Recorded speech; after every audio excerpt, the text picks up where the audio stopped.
Right, very happy to have Andrey Smirnov from North Carolina, the table view. He will tell us about the Frobenius structure for quantum differential equations and mirror symmetry. All right, thank you for invitation. It's always a pleasure to be here in California.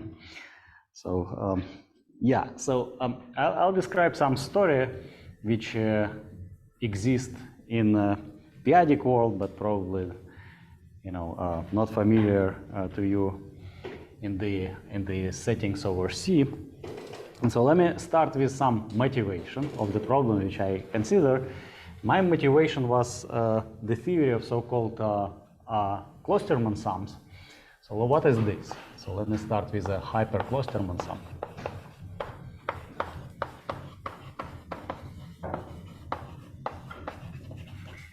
So this is some object which plays important role in number theory. And it's the following thing. So we fix some parameter z. So it's gonna take value in a finite field. It's gonna be just a set of integers between 0 and pi in p. And you fix some root of p. So this epsilon, it might be a complex root, doesn't really matter. So you may think about it as something which takes value in complex numbers, or you may pick up some p-adic complex root, doesn't really matter. And then you define an object which is called a hyper-Kloosterman sum. So it looks like this. So it's function of z, and it's defined as a sum over all x1, xn, non-zero f1 xn. So it's a finite sum of roots of unity, and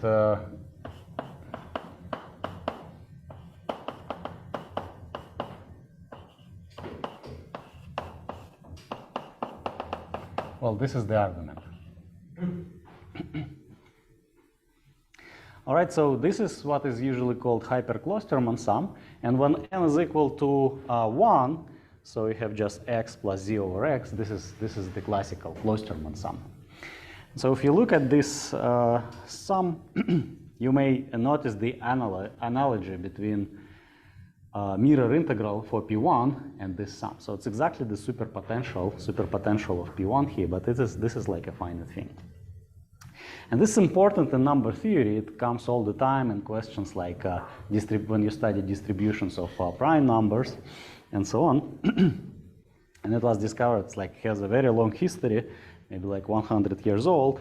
But then there is a bunch of important properties of this Kloosterman sum. Well, in number theory, people mostly interested in how it depends on z and the estimation of that sum. So the Kloosterman sum has the following property, that its absolute value is less than or equal than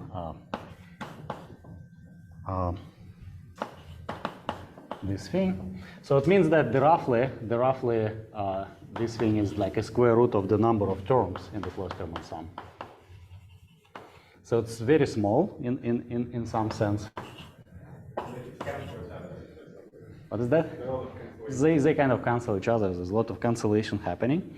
Another important thing is that there exist n algebraic numbers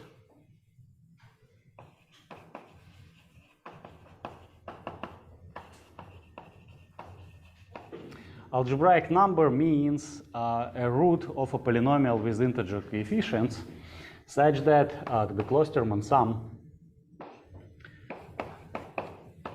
is equal to alpha 1 plus alpha n.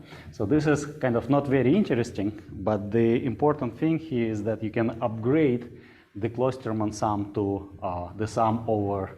So let me substitute here p to fq. Q is some power of s. So you may take a larger finite field, and then instead of just this polynomial, you'll have a trace of fq over fp. And so this property still holds, and the only difference is that if you wanna sum over the larger finite fields, is that these algebraic numbers, they remain the same, but you need to raise them to the power s.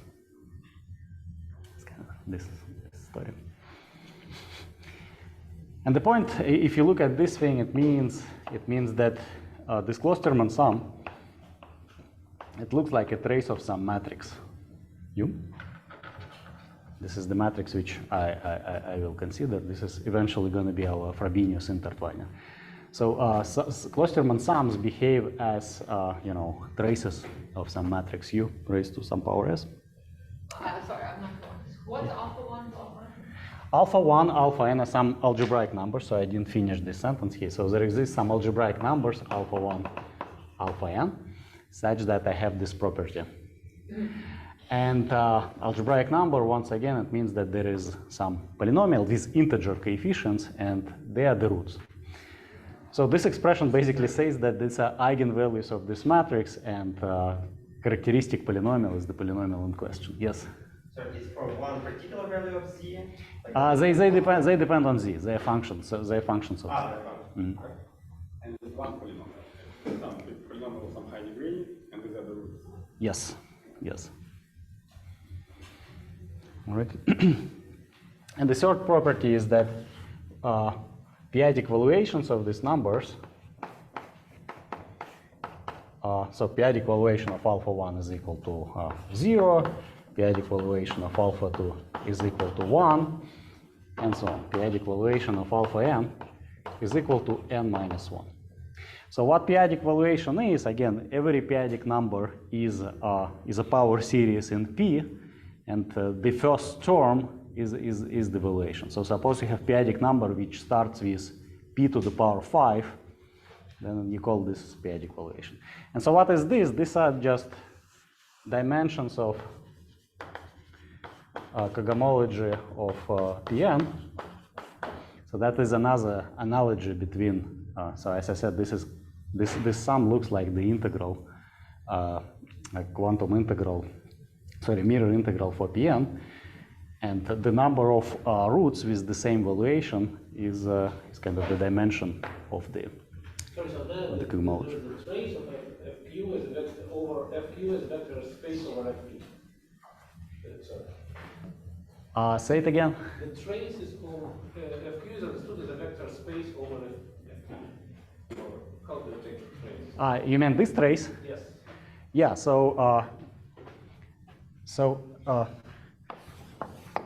Like there is, if you fix p, then there is always finite field fp, which is just this numbers residue p. But all other finite fields of characteristic p, they are of the form, they are so-called fq. Q is p to the power s.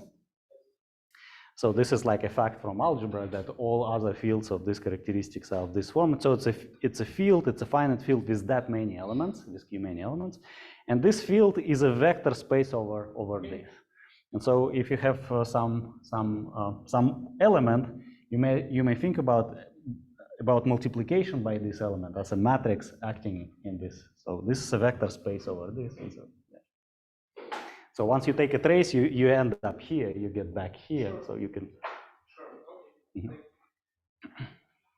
Yeah. So I'm a little bit confused. In the sum, what is where? Like you take a power, a complex number, take it to some power of something that lives in fp, that seems to be interpreted though as an integer. So, but then inside are these products in fp or fq, or is everything taken essentially integral numbers, and all I take is. So epsilon is a root of unity. So all the sum is the sum of roots of unity, and this trace. So this trace it lives in fp, so it's an element from 0 to p, and so you just basically take sum of some powers of epsilon. So I take the embedding of fp into c by root of unity. Yeah, for instance. Yeah. So you may, as I take, you may take complex root of unity, then it's going to be complex valued Kloosterman sum. You may take it's some other field, and yeah. All right. And this is, as I said, this is the analog. So this thing is analog of quantum cohomology. So in quantum cohomology of X given by Pn, so the quantum cohomology of Pn is governed by a quantum connection, which looks like z d over dz plus some matrix. So this is n by n matrix of the following shape. So on diagonal you have 0, on subdiagonal you have 1s, and you have extra parameter z in the corner. So when z is equal to 0, this operator is just multiplication by first term class in cohomology of T star P1, and this is like a quantum multiplication by divisor. And so this operator, this differential equation of degree 1 is equivalent to differential equation of the following shape. So we have differential operator of degree n. So basically you may ask, what are the solutions of this differential equation? What are the functions which got annihilated by this operator? When n is equal to 2, this is a very standard Bessel equation, and this for general n, it's a generalization of Bessel equation for higher terms. And the solution, so if you look for equation d f z is equal to 0, then fz must be an integral over some contour of the exponent of basically the same superpotential.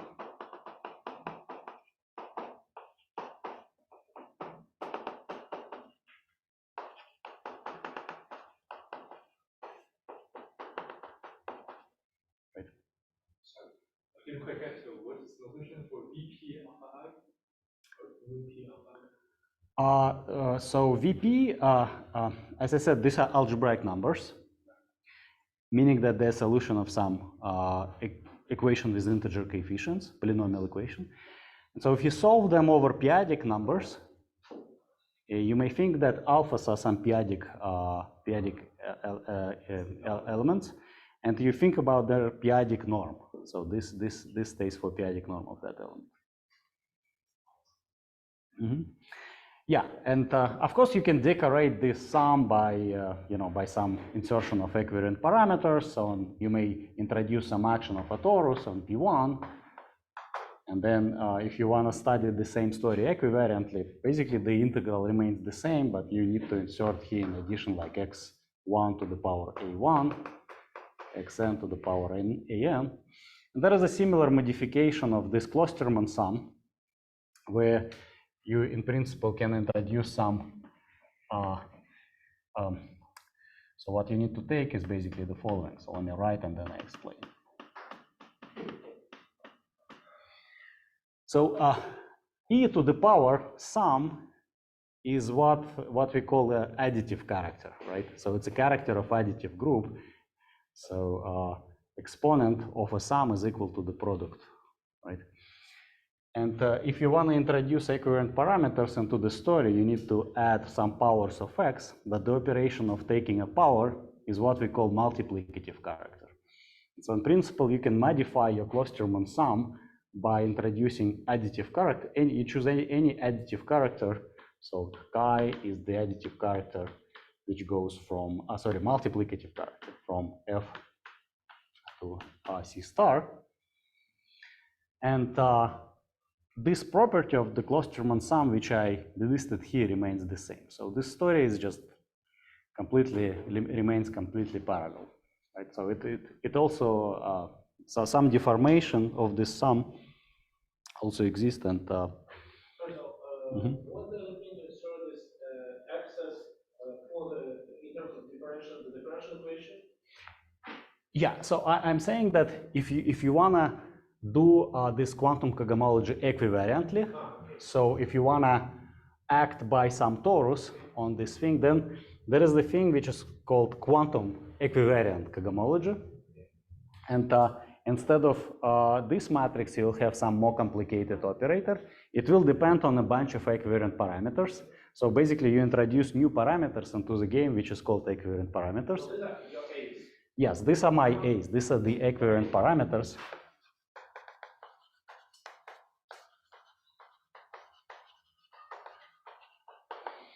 And then instead of, again, P1, you may study Nakajima variety like T star Pn. And you can study its quantum cohomology. Again, you'll have some kind of integral, which I'm not going to write, but I'm saying that it will again have some very similar analog, which is not an integral, but a sum over finite fields. And all the properties of these sums will be satisfied. The most importantly is that you can always expect that there exists some matrix such that traces of that matrix, the powers of that matrix, reproduce a Kloosterman sum P. Okay? Do you have an algorithm for quantum integration? No, here I just take a sum over everything, basically. So you take a sum over all numbers which are non-zero, so you basically, you only have one contour. And so my motivation came from just observation of this sum. I was always wondering, okay, there is this important sum in number theory. Number theory is studied a lot, and it just looks exactly as a mirror integral for Pn. So where it comes from, what is its generalization? So in quantum cohomology, we can study things like, quantum cohomology of Hilbert scheme, of like, of things like Nakajima varieties. Can we actually extend this analogy there? And in fact, you can actually do that. And so I'll explain how.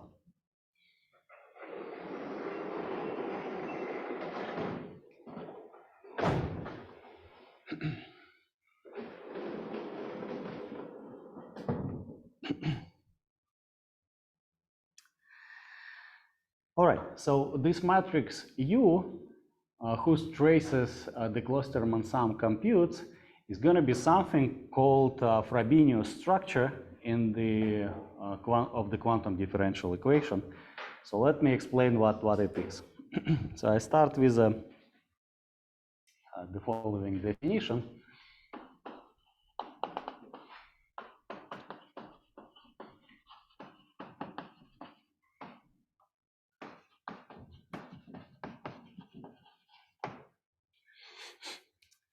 Well, Frobenius structure is something which exists in the theory of quantum differential equations with p-adic coefficients.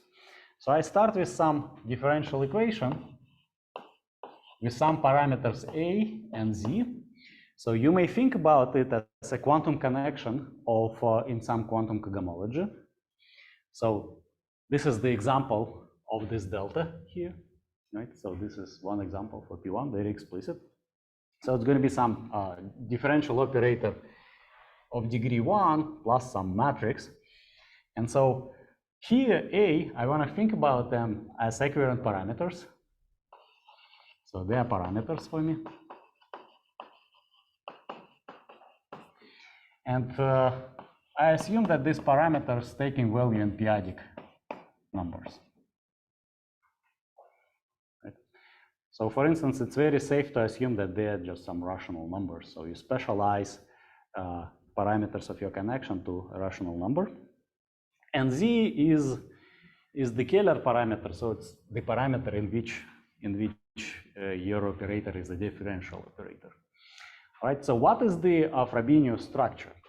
Frobenius structure is the following thing by definition. Frobenius, maybe what is the Frobenius intertwiner? Frobenius intertwiner is the gauge equivalence between this connection and the other connection. So it's a connection with parameter maybe parameters a prime, and instead of z you will have z to the power p.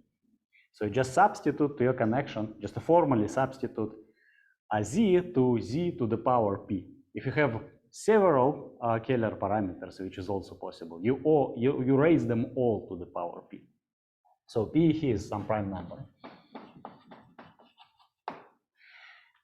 So the equivalence means that there exists some gauge matrix which conjugates one connection to another.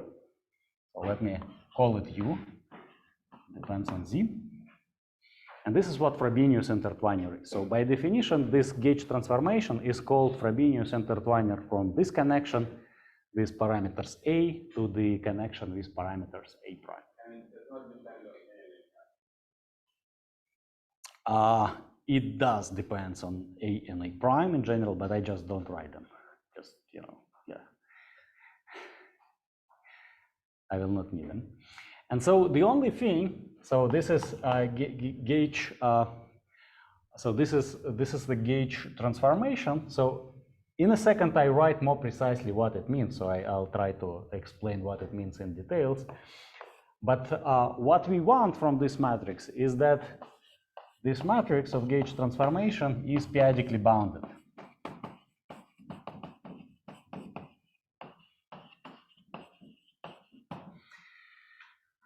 So in all practical, for all practical means, it's basically enough to assume the following condition, that if you take this matrix and reduce its coefficients modulo p to the power m, then it's a rational function. It's a rational function in scalar parameters. So I'll explain why it's a strange condition and why it's very important condition. Yeah, so a reduction modulo pm is a rational function for every m. So that is basically a definition. If you are able to construct gauge equivalence between two connections which has these properties, then you constructed Frobenius intertwiner. All right, so that's the definition, but let's see how it works in practice.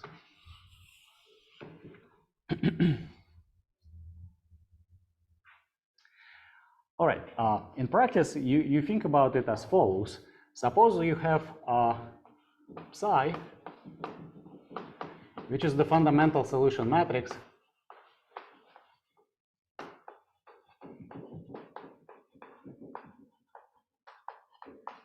of your quantum differential equation, meaning that your connection annihilates this matrix.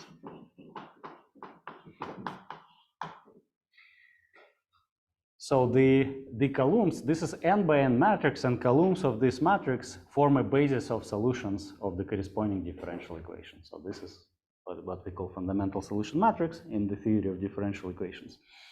And then if you construct a gauge equivalence between one connection with parameters a prime and z to the power p and the original, it means that what it does on the level of fundamental solution, it does the following thing.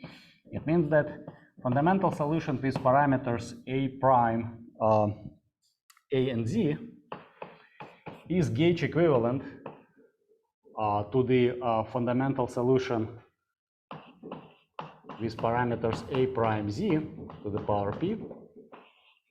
So this is your matrix of gauge transformation, modulo possible change of the basis in space. This possible change of basis in space allows some freedom of multiplication by a constant matrix lambda.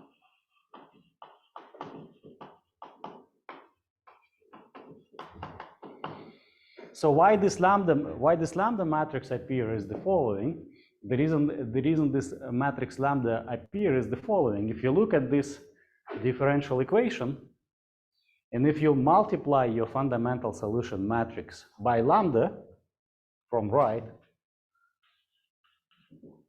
then nothing changes, right? So it's still a fundamental solution matrix. So fundamental solution matrix is only defined up to a choice of basis in space. So you can the fundamental solution matrices have this freedom. You can always multiply them by lambda and still a fundamental solution matrix. And so this equation says that your gauge transformation maps this fundamental solution to the original fundamental solution up to a possible change of base. All right, so that's it. And then if you have that, then you do, then what is your matrix U? Then matrix U from this equation is the following thing. This is psi of a z lambda psi of a prime z p inverse. Okay, so the point here is the following. If you have an intertwiner, then this intertwiner must have the following expression. But then this is where this condition of boundedness becomes really important. The fact is that fundamental solution itself, psi, is actually never bounded, because whenever you have a fundamental solution matrix, psi of z, like in all examples, it's going to be some power series in z with some factors which looks like factorials in denominator. So you may think about hypergeometric equation, for instance. It's always a power series which have some factorials in denominators, and so reduction modulo p doesn't exist. So you cannot, so because some powers of p will appear in denominators, so they cannot be vanished. And so the existence of Frobenius intertwiner means that for some very specific matrix lambda, you can invent some very specific matrix lambda such that all these factors of p in denominators will vanish. Right? So they disappear. And so that is an extremely strong property. So it's like it's never holds for free. It's not only that, you also say that it's a rational function. It's even stronger, right? So it's not it kills. Right. First statement that it exists. So the thing kills the poles, so to say.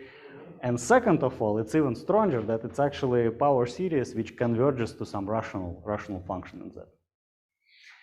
And so in all examples I know, this property is so strong that it uniquely defines matrix lambda.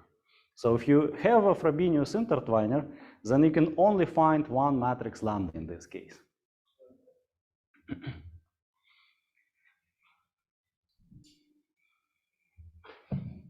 Let me spend maybe like 5 minutes explaining how you can use this property to discover Frobenius intertwiner by hands or by a computer, for instance. Suppose you wanna discover Frobenius intertwiner on your own, then what would you do? Well, say you want to discover the Frobenius intertwiner for this very connection from which I started. So what would you do? First, you would solve this differential equation in power series in Z, right? So for instance, you can take this matrix and look for power series solution psi with some unknown coefficients, and you determine these unknown coefficients from equation. So you'll get something like a sum, a bunch of terms of different degrees. So you solve your equation in power series. So you have this power series for psi of z, and also the same power series. So maybe I'll keep all parameters a and z. So here you have some parameters which depends on equivariant, some coefficients which depend on equivariant parameters. So we have, and you know, on a computer, for instance, if you do these things on a computer, you can solve it up to degree 100, for instance, like sufficiently far. Then you substitute your solution, this power series, into this formula, and ask when this power series. So now this matrix U become a power series. You expand this thing in the power series in Z, and you ask, when does this power series have a nice reduction modulo P for any modulo P, for any power of P? So since I said that this matrix coefficient is a constant matrix, so lambda ij, well, it's each matrix element of this matrix, it has the following form. Well, it starts from some C0, then some C1 P, so it's some p-adic number, C2 P squared, and so on. And each of the coefficients here, so this coefficient Ci, well, they take value 0, 1, and all the way to p minus 1. So you have only finitely many choices for each coefficient in this expansion, in this p-adic expansion. So what you do to determine C0, for instance, is the following. You ask, when is this power series has a good reduction modulo p? Modulo p is that it means that you don't really care about all these terms, they all die. So modulo p, you only see the very first term of this matrix.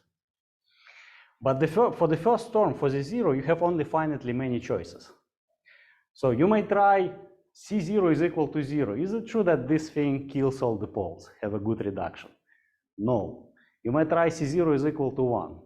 Again, no on the computer, but maybe you get to C0 is equal to 3, and then you observe that some miracle really happens, and some miraculous constellation happens so that all these infinite power series become like very, very small and finite. In nice cases, they even cancel each other to get a polynomial. So you determine C0, say it's equal to 3. Then you do the same thing modulo p squared. Modulo p squared, you don't really care about this part. But again, for C1, you have only finitely many choices, and you can test them all on the computer by hands. You try 0, 1, 2, and so on. And again, only for one value, only for one specific value, some miracle happened. Maybe this C1 is equal to 5. Some miraculous cancellation happened, and you get this thing. Okay. Do you have any idea what those numbers represent? Well, I'm going there, right? Wait, but it's not just numbers, it's matrix. So 0 is not for every matrix one. Yeah, it's matrix, and you do the same experiment for each matrix element. So you have like n squared times p possibility. Exactly, yeah. But I'm saying that you can always find exactly one number, exactly one first 0 element for which everything gonna work modulo p. And so it's like an interesting game. You start with some, from some differential equation, and you play that game. Of course, it's like very tedious. You can do things by hand, substitute, like many different values. But then, if you spend a couple of hours, you will recover some interesting coefficients here. You can teach a computer to do it for you, and then it's gonna. And so you see some power series in p like 3 plus 5p plus maybe like 2p squared and so on. So the question is, what is these numbers? They exist and they're always unique. Yeah.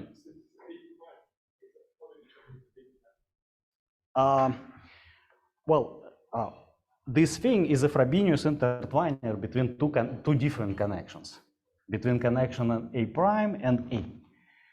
And so the question is, when this thing exists, it's almost never exists. It exists for only very special choices of A and A prime. Sometime, if your A and A prime somehow related, which I explain in a minute how, then you can find the Frobenius intertwiners between A and A. For example, in this connection from which I started, I write this connection non-equivariantly, right? So there is no equivariant parameters. So all my equivariant parameters 0. In this case, you may find a Frobenius intertwiner between parameters 0 and 0. So if they both 0, you will find them. And in this case, if equivariant parameters are the same, the Frobenius intertwiner is usually called Frobenius automorphism. So in this case, I would say that the differential equations have automorphism. All right, so my main result, I did this exactly this type of experiments for many examples, and I found a formula for this matrix lambda. So this is going to be like sort of the main result of my talk. All right, so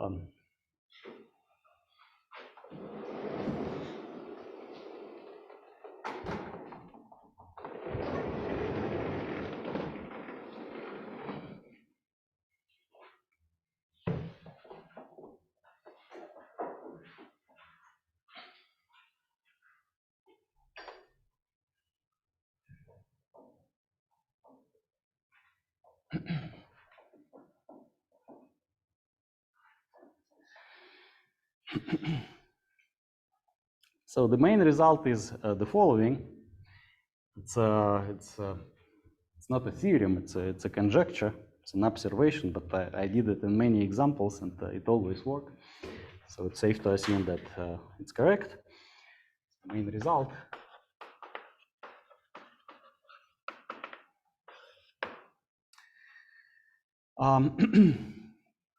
Well, suppose this is a quantum connection for some variety.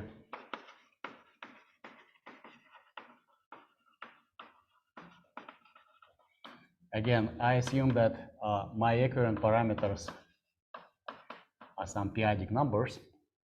And so I'm trying to formulate my conjecture very broadly. When I say quantum connection, it means that you have some variety and you study its quantum cohomology, but I don't tell you what the class of these varieties is. I know that for all the Nakajima varieties, I tried it, it works, but it also works for non-Nakajima varieties, for example, like flag variety or like Grassmannian. By itself, they are not Nakajima varieties, and this formula which I'm trying to present is going to still work in these cases. So I'm not really sure in which generality it's going to work. And so let A prime be the same quantum connection, but with parameters A prime given by original parameters multiplied by P. Then the claim is that there exists Frobenius intertwiner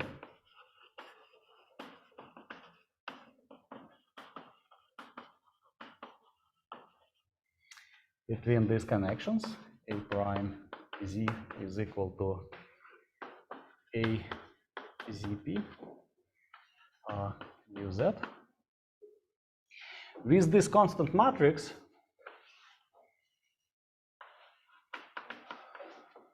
lambda, given by the following formula, so it's equal to so-called Morita gamma function of the tangent space of X. So I need to explain something. What is the Morita gamma function? How I can compute the Morita gamma function of a tangent bundle?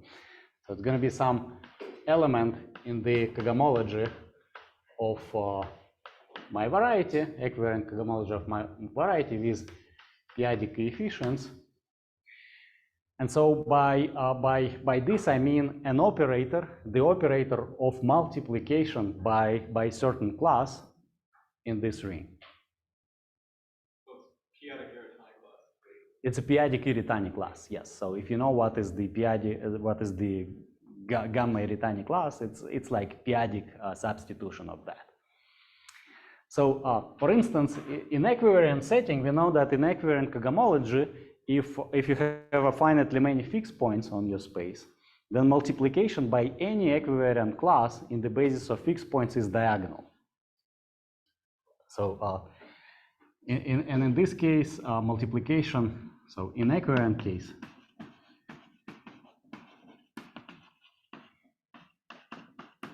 so the interesting thing is that this formula is going to always work in equivariant situation and non-equivariant situation. But if you study equivariant situation, then this matrix is always diagonal. So I would say diagonal, the only non-zero entries of this matrix are diagonal entries. They are labeled by torus fixed points in your variety, and they are equal to the following thing. So it's a product over characters which appear in the tangent space at, so maybe I write it as like this, like weights of torus T in the tangent space at lambda, and you put here gamma functions, p-adic gamma function of this weight. Okay. That is very explicit. So again, I assume that my equivariant parameters are rational numbers.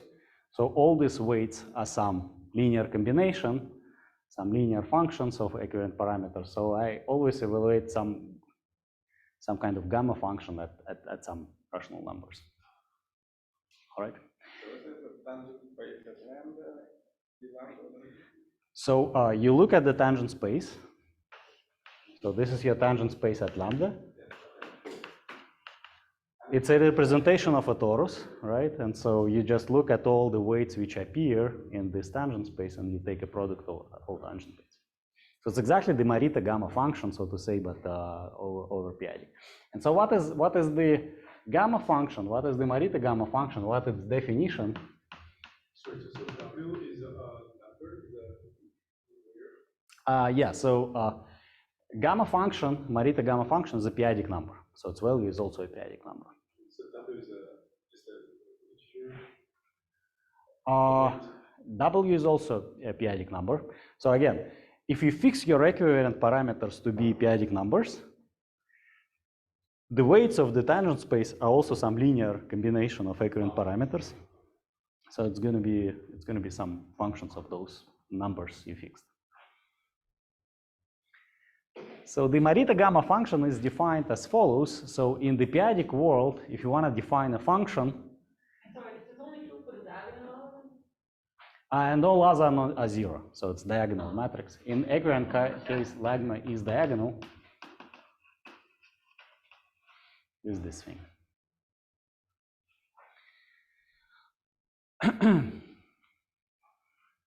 All right. So what is the Morita gamma function? It's defined as follows. So in the p-adic world, every p-adic number is infinitely close to an integer, right? So like for instance, if you have a p-adic number, which is kind of C0p plus C1p squared plus C3p cubed and so on, like a power series like that. So you can take the first 3 terms here, it's some integer. And this integer modulo p to the power 4 is equal to your original number, right? So if you ask modulo p to the power 4, then this integer is close. And so it's a fact that integers are dense in p-adic numbers. And so if you define function on integers, then it's going to work. And so the Morita gamma functions is defined as follows. So if you take x, say a natural number n, then Morita gamma function at this point is defined as a product of all numbers between 1 and x. So this is kind of the usual gamma function, so it's a factorial. But you take a product over all numbers which are not divisible by p. Right? So that is the definition of Morita gamma function. So at every integer you can compute it. And kind of a miracle, which is not obvious from this definition, that it's a smooth function on Zp, meaning that if you take two close points, two close p-adic points, then the values of Morita gamma functions will be close. For instance, if you take gamma function, p-adic gamma function of say 2, it must be equal to Morita gamma function of say 2 plus p to the power 100. If you look at this definition, that's going to be kind of a factorial of this huge number. And this is just 2, right? And but again, if you look at the p-adic expansion of this huge integer and of this one, they will be modulo p to the power 100, they will be the same, okay? And again, that is not obvious from this definition, but this is true.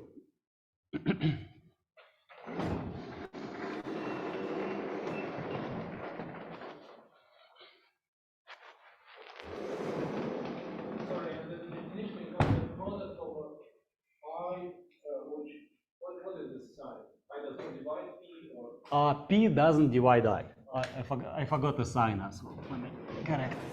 I don't know the methodology. Yeah. So it's a product over all i's which are not divisible by p. Sorry, I forgot the minus sign here. That's important.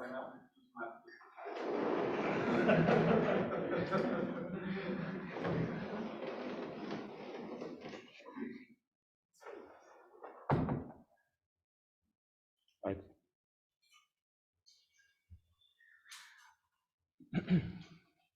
So let me, well, as I said, this matrix is supposed to be diagonal in equivariant setting, but in general it is not. For instance, if you study just quantum cohomology of Pn without any equivariant parameters assumed, then it's going to be generic. But this definition still holds. So to define it more formally, let me give you a definition of this Iritani, maybe, how would I call it? Maritani, maybe. Since this is Marita gamma function, so maybe we can call it Maritani gamma class. All right. So the formal definition would be the following. What is the non-equivariant case? Can't you always turn on some powers and Yeah. So when I say non-equivariantly, it means that you want to get rid of your equivariant parameters. So you wanna send them to 0, basically. But then the problem is that you also need to do something with the basis in your space, because when I say that your matrix is diagonal, it's diagonal in the basis of fixed points, but this thing as the basis of fixed points doesn't exist in non-equivariant cohomology. So it's kind of your basis got deformed, and functions got deformed. But in the end, somehow the limit remains the same. And so not to think about all these properties, you can just define this gamma class formally as follows. So the formal definition of this Maritani gamma class would be the following. So it is known that logarithm of p-adic gamma function has the following Taylor expansion.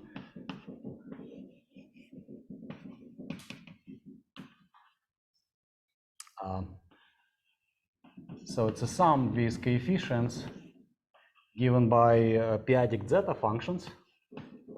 So zeta pn here stands for p-adic version of zeta function. If you look at the expansion of a logarithm of a usual gamma function, it also has a similar expansion, but the coefficients are just values of zeta function. So something like this exists in the p-adic world. So here, again,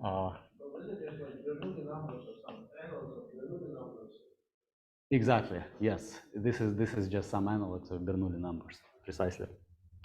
So these are some values in here. All right.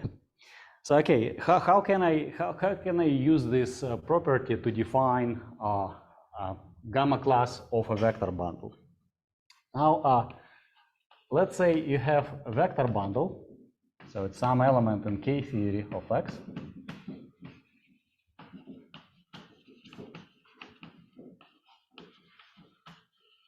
Then you can define its Chern classes.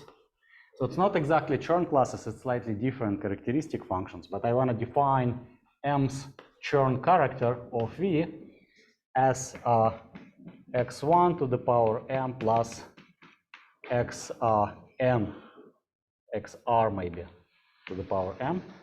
So that's going to be an element in M's cohomology of your X. And x1, xr, the Chern roots. So xi are Chern roots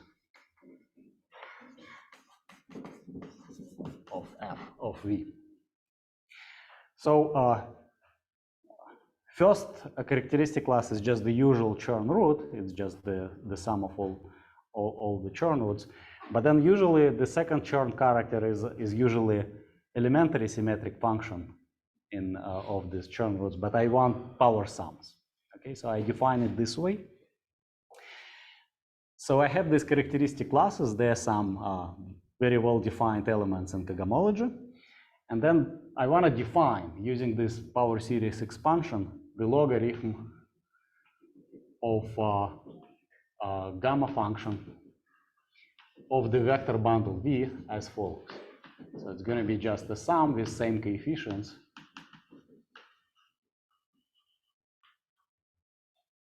p-adic zeta functions of these Chern characters of V.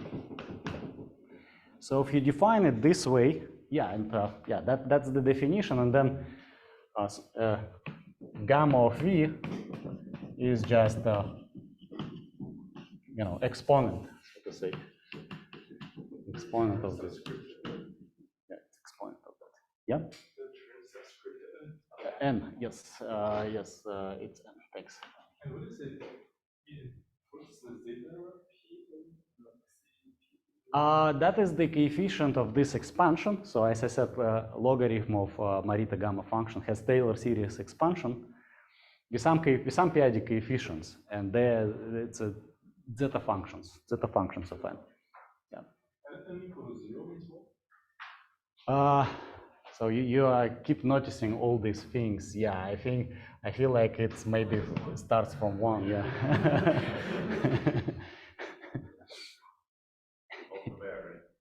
Yeah. Yeah. Pardon my sloppiness. Something like this. All right. And so if you define it this way, then in equivariant setting, in non-equivariant setting, that is the matrix lambda is a matrix of multiplication by this class in cohomology. All right, so here's a small example. Maybe I just go here.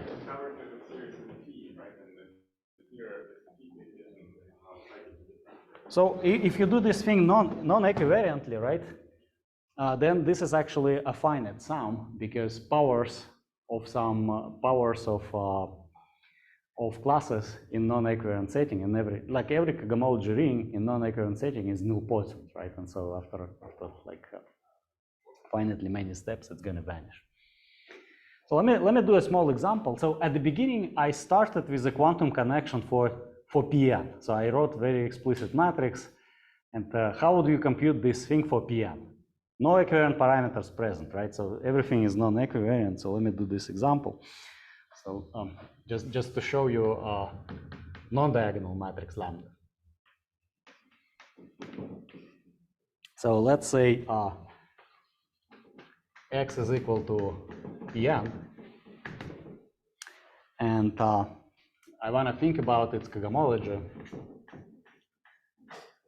Well, the cohomology ring of this thing is generated by the class of the hyperplane, right? So it's polynomials in H, mod 1 relation, H n plus 1 is equal to 0, right? So this is like explicitly what it is. H is the class of hyperplane, so explicitly it's a first Chern class of a tautological bundle. So this is tautological.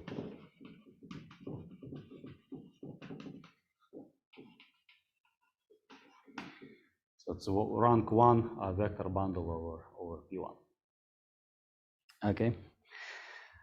So okay, since you know that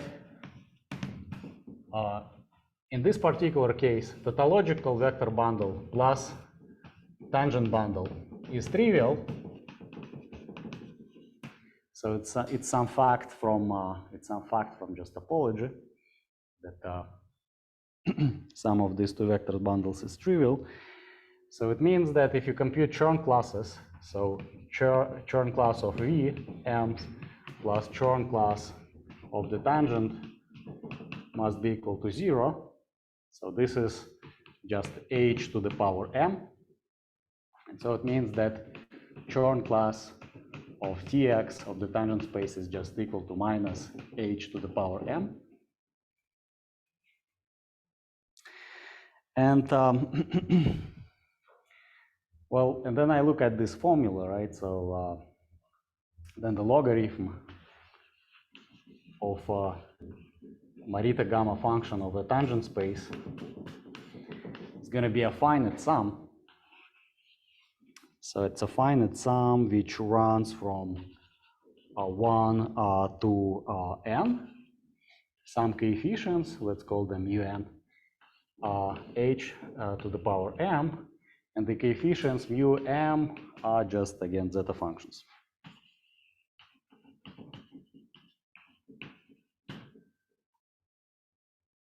All right.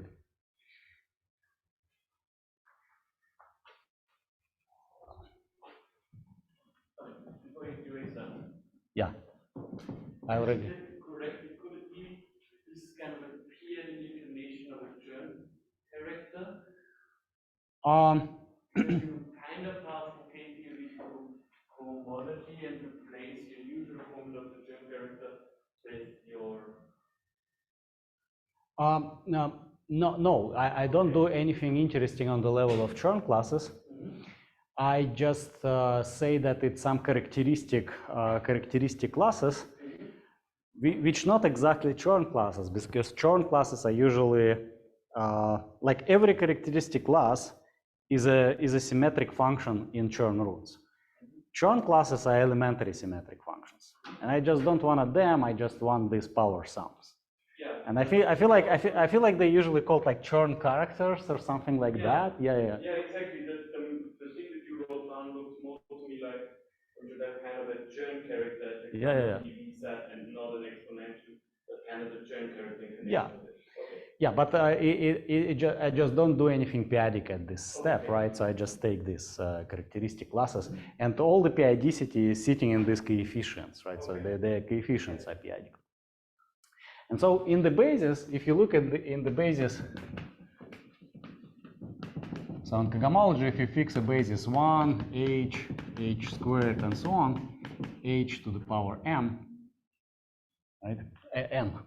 Right? So this is the basis in your of your cohomology algebra. So it's a basis in here. You can compute the matrix of multiplication by this class, right? So matrix of multiplication by this class and this basis is what?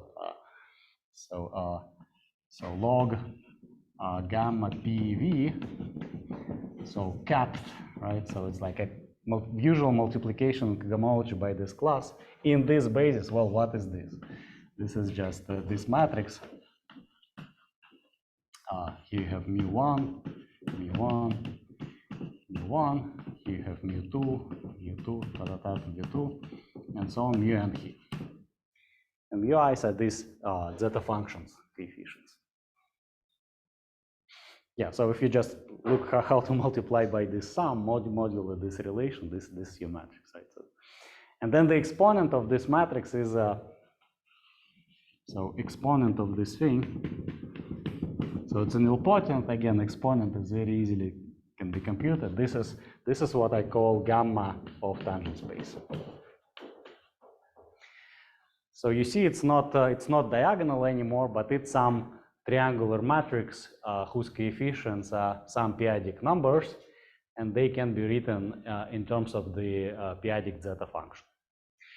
And again, I checked that if you plug in this matrix on a computer, it does exactly what it's supposed to do. It kills all these poles in P, and everything converges to irrational functions.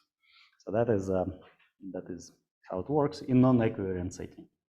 So this matrix is what would you discover if you do this experiment, which I described for the quantum connection from which I started. Okay. Okay. So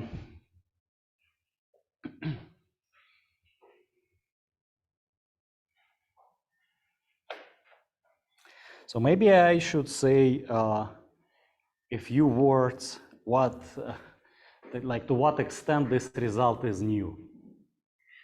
Right? I feel like formulas of this type were first discovered by Dwork, actually in 70s. And Dwork described exactly this matrix for P1 when he was studied Bessel equation. For Bessel equation is the first equation for which Frobenius structures was discovered. And for P1, quantum differential equation is exactly the Bessel equation. He discovered this triangular matrix. So he wrote the formulas for these coefficients, but he never wrote them in terms of p-adic zeta functions or Morita gamma function, just write a power series in P. So this agree with this thing. Later he discovered the Frobenius structures for hypergeometric equations. And there he writes the formulas for in terms of Morita gamma functions. So again, this agrees with this story. But my point is that it now extends to all more general Nakajima varieties. And I tested these formulas for spaces like T star Grassmannian, Hilbert scheme of points, like flag varieties, and in all the cases which I was trying to check it works.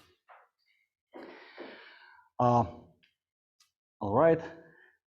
Another interesting observation is the following. There were some works in the past, actually quite recent. It was a work of Candelas, Ossa, and Van Straten. They studied zeta functions of Calabi-Yau threefolds. So basically, they studied quantum differential equations which appear in quantum cohomology of Calabi-Yau threefolds. And they posted a paper, I guess in 2021. Maybe I erase this part.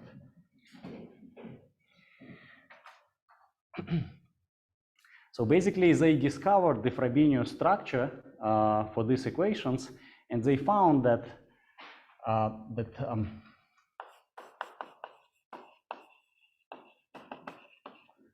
for Frobenius for Calabi-Yau threefolds only depends on p-adic zeta 3.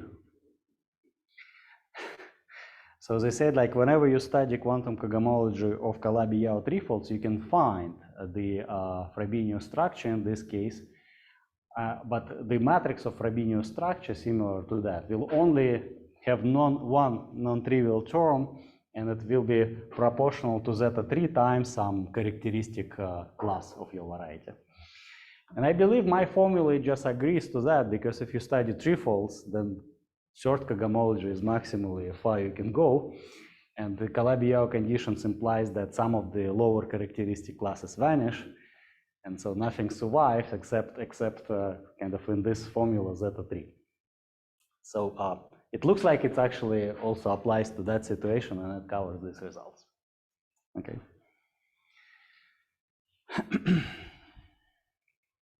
All right. So back to finite sums and mirror symmetry. So let me. So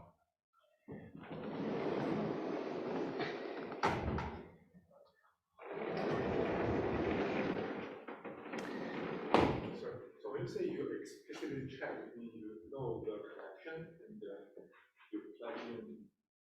Yeah, what I did explicitly, I know connection. I plug in into a computer, ask computer to solve fundamental solution matrix up to degree 1000 in Z in the series expansion. And then I take this constant matrix, conjugated it by fundamental solution Z from one side, fundamental solution of Z to the power P on the other side, and ask, is it true that reduction modulo Pn, this thing is a rational function in Z? And it's true. So in this case, usually denominators of these rational functions, they are very easy to control. Denominators of the rational functions which appear, they always only capture the singularities of your quantum connection. For P1, singularities of quantum connection located at this point. And so if you multiply your power series by like 1 minus Z to the power 100, it turns out to be a polynomial. So you need to only check that something is getting polynomial after you multiply by something like that. And that's very easy on a computer. If you know the power series expansion up to 1000 and multiply it by this thing, then no terms after 100 survive. And that's very strong. It's like a lot of things disappear. Okay, so it's fun. Okay, so what is the connection between these Frobenius intertwiners and the finite sum? What is that? Oh, okay. Oh, yeah. Really? Yeah, try it. Just try it. It's counterintuitive. Ah, okay. Oh, wow, yeah. It feels now like kind of writing over already. Yeah, you should have guys teach me before that. So back to the finite sums. So what is the relation between these Frobenius between these Frobenius matrices which I computed and the Kloosterman sums? Okay. Here I can only say conjecture or expectation, and then say you in which generality I know that it's true. So a conjecture is the following. Suppose you have some x like Pn, and you want to do a finite sum of the following form. So you take a sum over some finite field or some dimension, and you study sums of the following form. It's root of 1, these roots of 1, and here you put superpotential of x.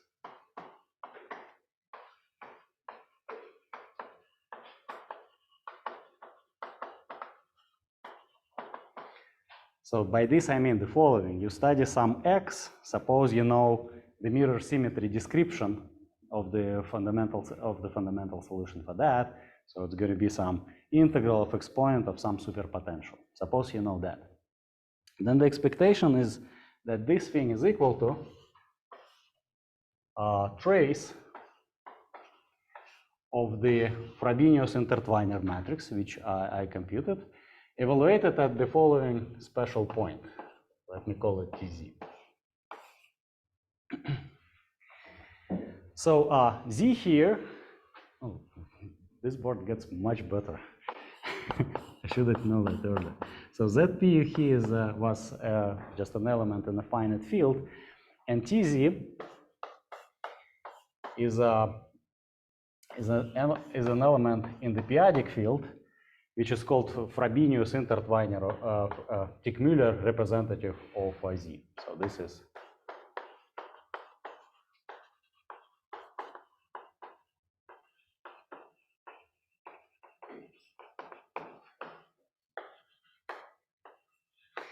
so it is uniquely defined by the following properties. So this is some p-adic number whose expansion starts with z. So it's z plus some c1p plus some higher terms, and has the property that tz to the power p is equal to tz. There exists unique one element whose reduction modulo p gives you z, and which has this property. And it's called Teichmüller representative of Z in the p-adic field.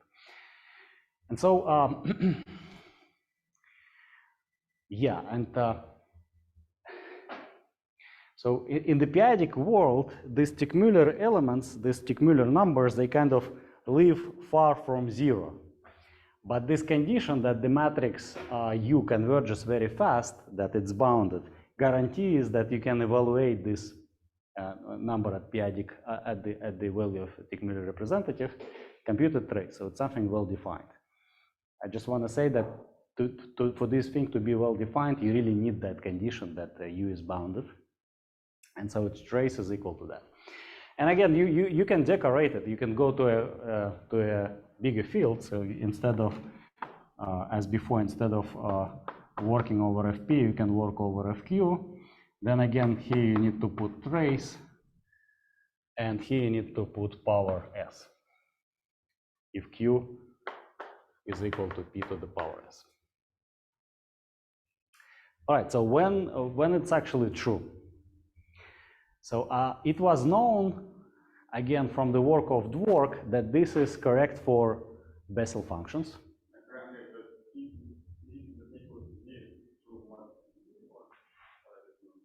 Yeah, so this I'm saying that p-adic expansion of this p-adic number Tz starts with Z, where Z is, so maybe I should write it as Tz mod P is equal to Z.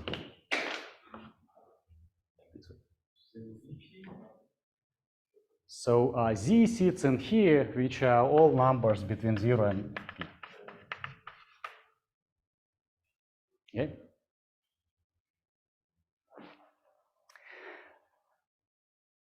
Okay, so this result was known by to Dwork for Bessel functions. So again, for quantum cohomology of P1. Then his student Sperber generalized it for Pn. In this case, we get these hyper-Kloosterman sums. And then for hypergeometric functions, that thing was also proved by Dwork. So that's the only situation in which this result is known. But it's very interesting. So let me explain this story. It's very interesting to test this formula for, say, other varieties like Nakajima varieties, like Grassmannian.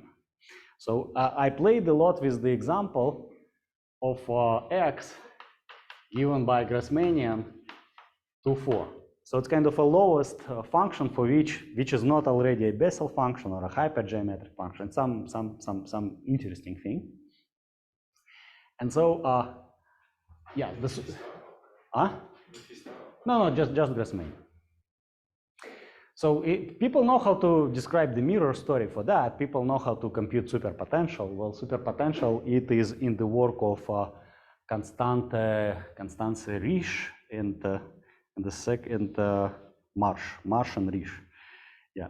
So if you look at their work, they teach you how to construct the superpotential of these things. So the superpotential here looks like this. So let me write some picture.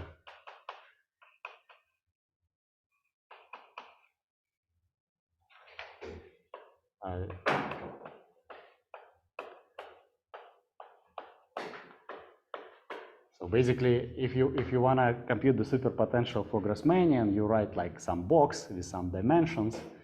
Dimensions here is k and minus k, and you write down the potential from these arrows. So each arrow in this picture will contribute to some monomial to superpotential. So explicitly in this case, it is x1, so it's the first arrow, plus x2 over x1 plus x3 over x1 plus x4 over x3 plus x4 over x2 plus z over x4, something like this.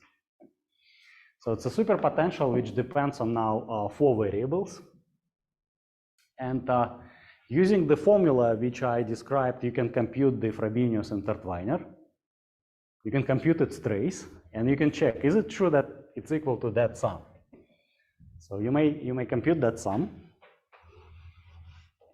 e to the power superpotential, and then the whole point over which over which x you take a sum. Here you have 4 x's, right? So the naive guess would be to take a sum over all elements in Fp which are non-zero. So you'll take this thing. And you can ask, is it true that it's equal to the trace of Frobenius intertwiner? And experimentally, it was not correct. So this is not true. And I was like very puzzled by this example, because I was pretty sure that my formula for the Frobenius intertwiner was correct, because like all the properties which I mentioned, which are super strong on a computer, they hold. Somehow this, what's going on? And then I actually look at this paper of Rietsch and Marsh, and they say, okay, in reality, this superpotential, it actually lives on some variety, which they call the mirror of x, and which looks like Grassmannian 2, 4 minus some closed set, which is anti-canonical divisor.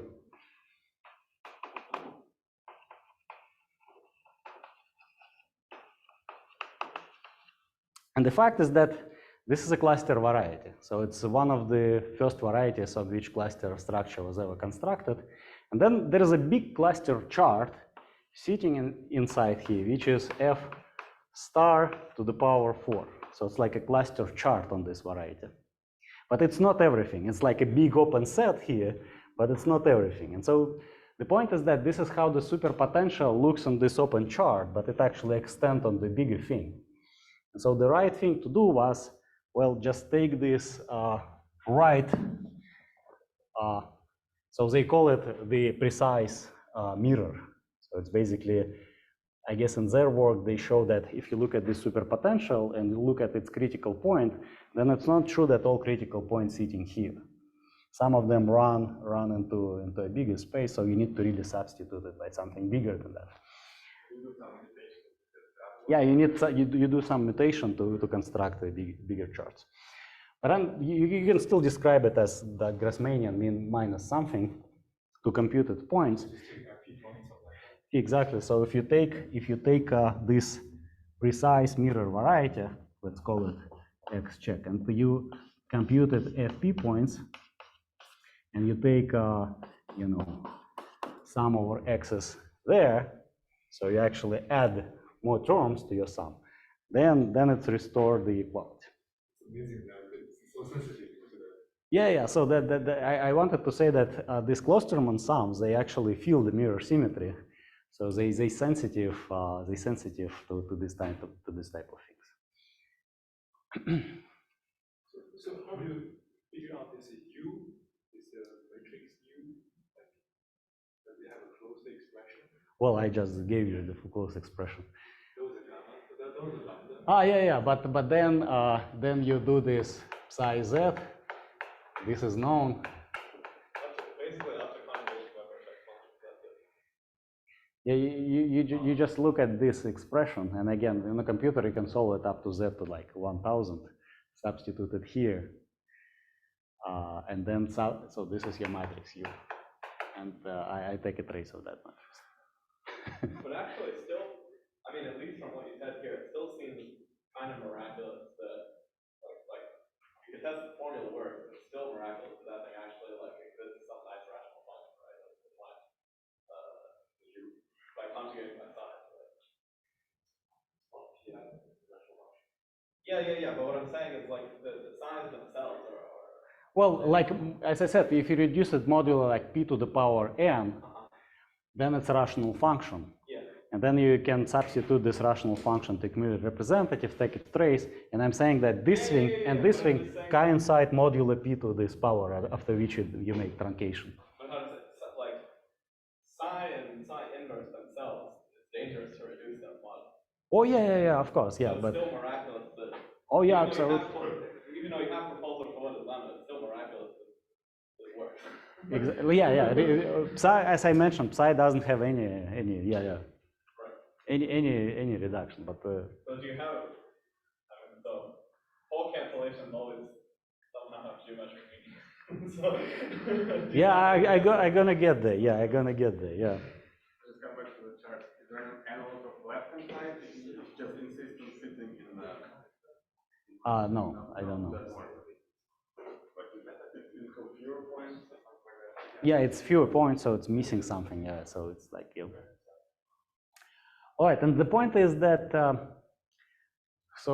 after playing a little bit with this example, I found that the right summand, so you need to sum over this exact mirror. But for instance, I don't know what should be here for T star Grassmannian. I still don't know. Like maybe I didn't try it hard enough. For T star Grassmannian, I can still compute this matrix. I can compute it. Yeah, the superpotential, if you look at that, it kind of says that it's a function which sits on the complements of some hyperplane arrangement. If you take the sum over this hyperplane arrangement, the same exactly problem arises. So it's not. But if you know the right upstairs A-side space, you should actually solve. No, we know the full. Yeah, but what is this? Can you tell? Is it just No, not? the mirror of T star Grassmannian is another T star Grassmannian with some multi related. So it's kind of a generalization of this. No. I think their thing is a degeneration of ours. Nobody ever bothered to make a connection. Yeah, maybe you can explain, and then I test if this is going to work there. It's the same, it's the same kind of construction. Well, the fluid homological mirrors can do this, so I'm pretty sure that it's going to work. Okay, that would be amazing because like I still have the same problem. So somehow I solved it for Grassmannian, but I still don't know what should be a right summand here. On which space is it the function? So question, so this equality is in which method? Is it in context number equality? Yeah, so you pick up epsilon such that you pick up epsilon, say, in p-adic field such that it's a root of 1. So on the right you have a p-adic number. Here you also have p-adic number, and there is inside. Okay, so I'm going to finish with some speculation which says that this matrix U has a physical meaning as a partition function. And so since we are in a physics seminar, we should say something about partition functions.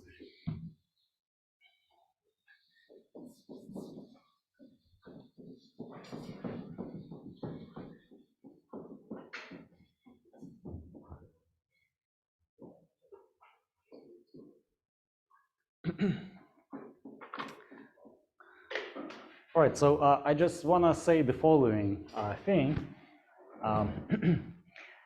So if you look at the fundamental solution matrix of a quantum differential equation, well, it actually has some enumerative meaning. So it computes number of some curves in a quiver variety. So basically what it does, it computes, in Akunkov's story at least, it computes the following thing. So you have P1, and you study quasi-maps from P1 with two boundary conditions. You want to consider quasi-maps which are non-singular at the 0 point and relative at infinity. So this is infinity point. A relative condition means that you allow basically a chain of bubbles which appear at this point. So this is a chain of P1. So these are kind of P1s. So you study quasi-maps from the curve which look like that. It's P1 plus a chain of bubbles attached from one side. You study quasi-maps from this kind of curves to X. You study their numbers with different degrees, and that's so this how you your power series, right? So this is like psi dA z to the power d. And the coefficient of degree d is just the number of curves, equivariant number of curves of degree d. It's like a real partition function. Now, if you look at this formula for the intertwiner, so the Frobenius intertwiner, it has a form psi z to the power p inverse, then some gamma. So this is some gamma class psi of z. So if you just look at this formula, it kind of suggests you the following picture, that it's actually a partition function. So it's a quasi-map count.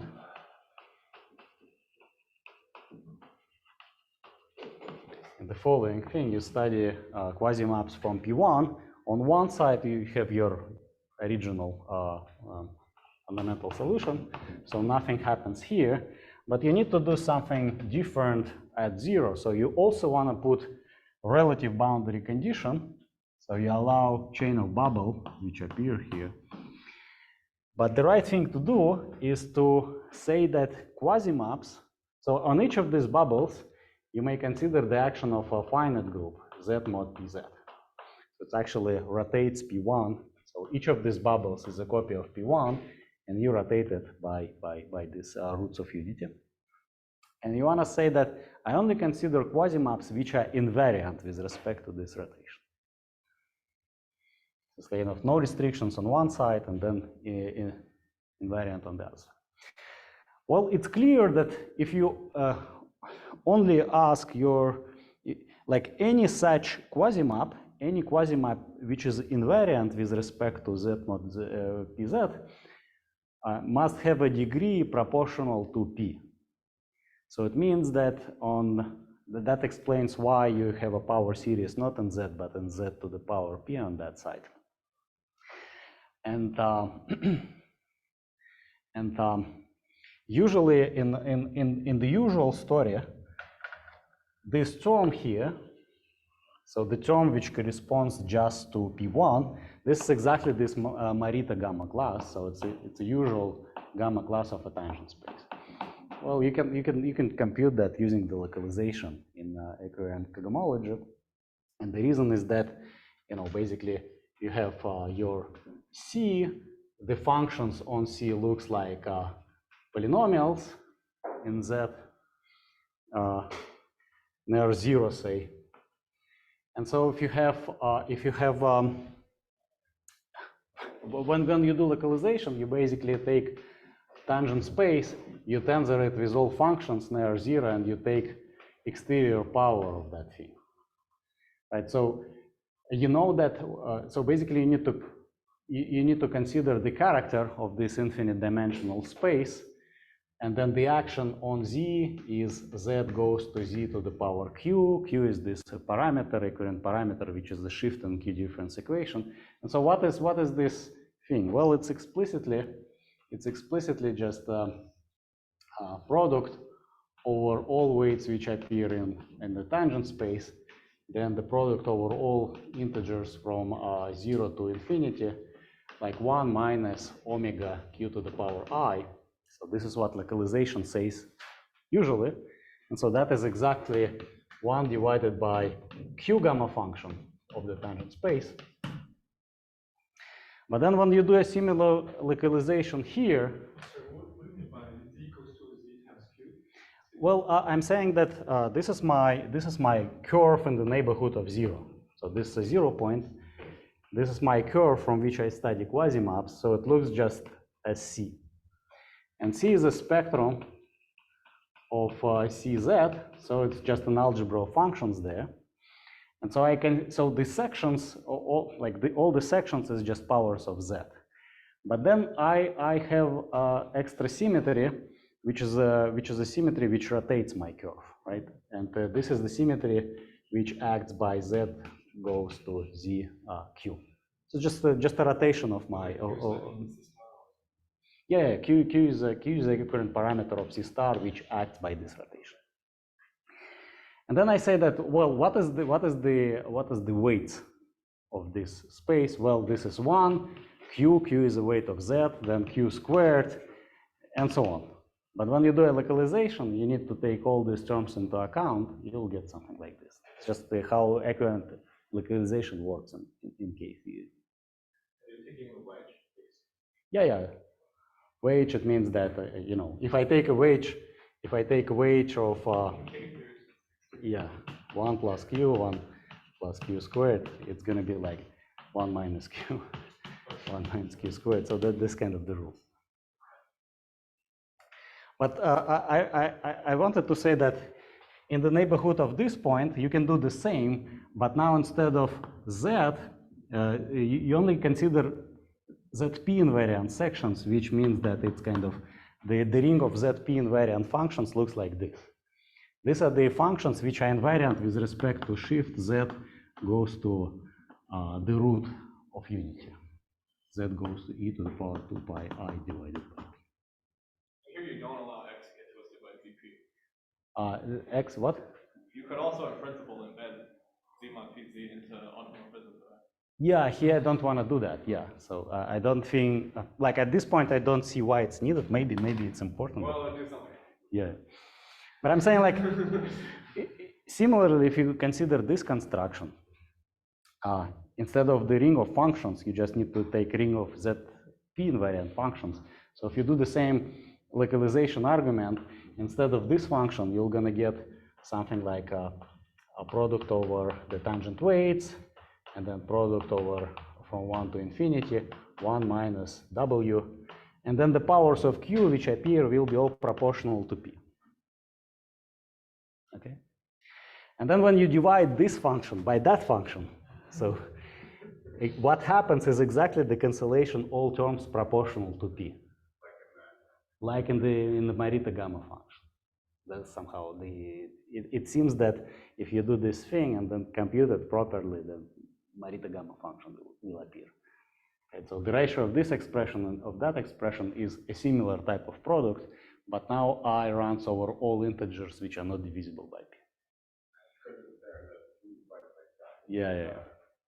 So you can like to impose certain say mu P invariance of the tail of the blue part, Yeah. just a nib of Yeah, it's just the tail. So I'm not completely sure. Like it maybe I need to put it like this, but I don't know. Right? I couldn't really tell. So I believe maybe this is better. I don't know. So is this conjecture? Or you No, it's just totally a conjecture. I don't even know how to like really. I don't really quite understand how to construct this moduli space, to be honest. So there are some works like this quantum Steenrod operator. They kind of consider exactly these things, but they do it not p-adically but mod p, which means that they kind of see only the very first term in this p-adic expansion.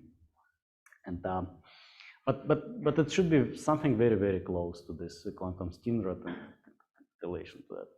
But again, like if I knew the proper definition of this moduli space in question, then I would probably can check. But so far it looks very similar, but I don't know how to justify it.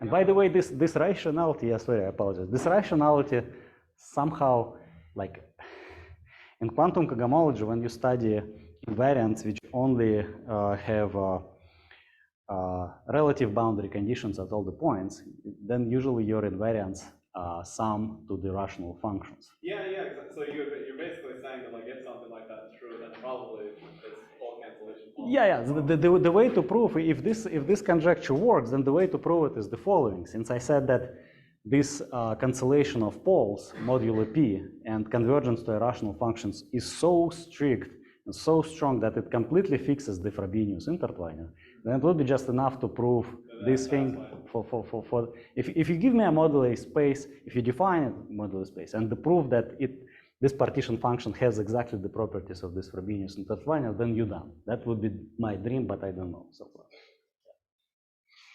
Yeah. Okay, I feel like I explained everything I wanted. Thank you.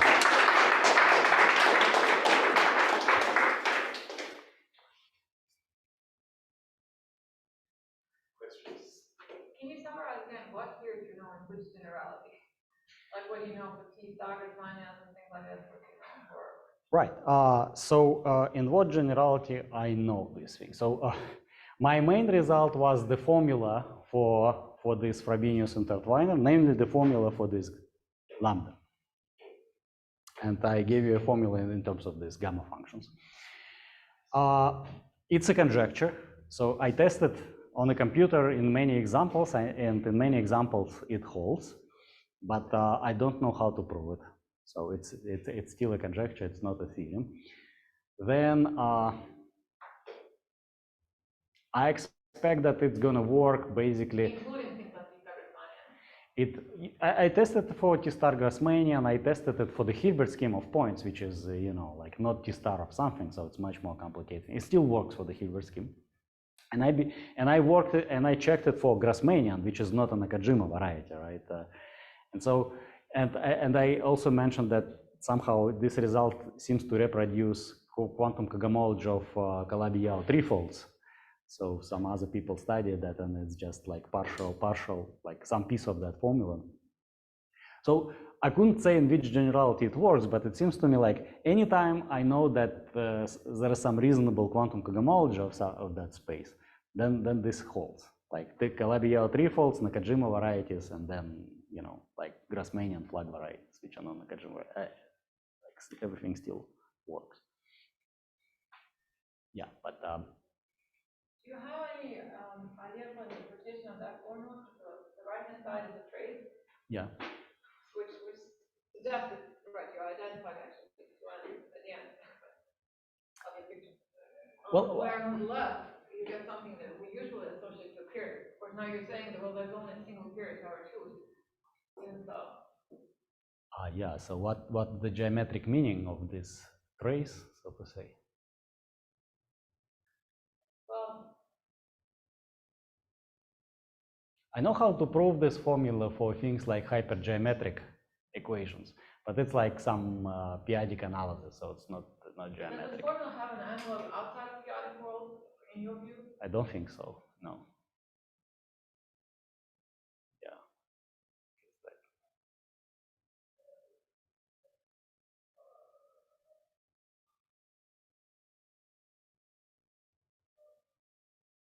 It has something to do with zeta functions of variety, but I couldn't tell to what extent. Like when you study zeta functions, you basically consider Frobenius, which acts in cohomology of variety itself, and you compute its traces. But it's kind of different kind of Frobenius maps, so not those. So here in the right side, it traces over the space of cohomologies, right? Yes, yes, yes.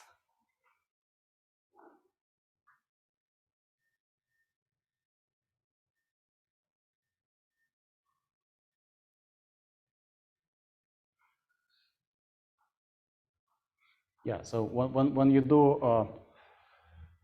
do like T star P, say T star P1, and when you plug in something like H bar to be 1/2, I don't remember, maybe something like this, then your vertex function is basically elliptic integral. So it has like this type of representation,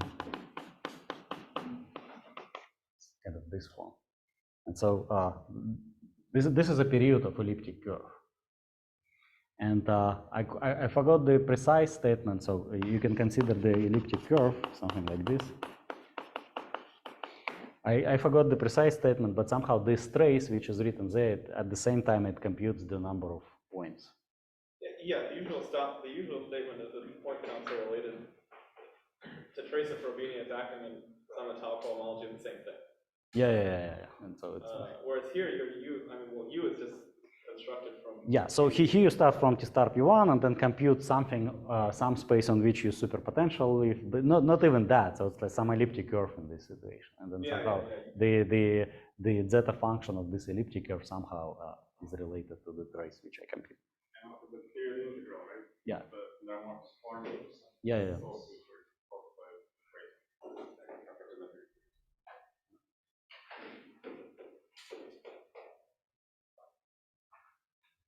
I wish you had something else on the other side. In where? I mean, okay, it wouldn't be unnatural to say that, of a finite field, there's only one brain that makes sense. Like, on this side, this is analog of the, like brain mirror to zero.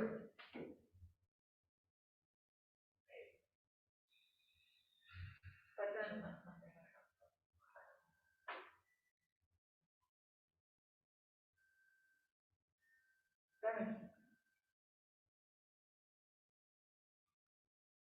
I want several things to be different. That you pick out some specific element of this matrix, at least on one side, as opposed to taking a trace. Pick out, some specific element on both sides, rather than taking a trace. But then it's not generic. By taking a trace.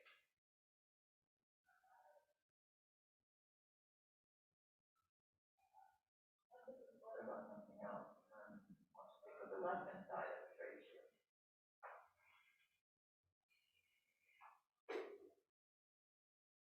Yeah, why? I mean, right. On one hand, taking a trace is natural, but you want it to be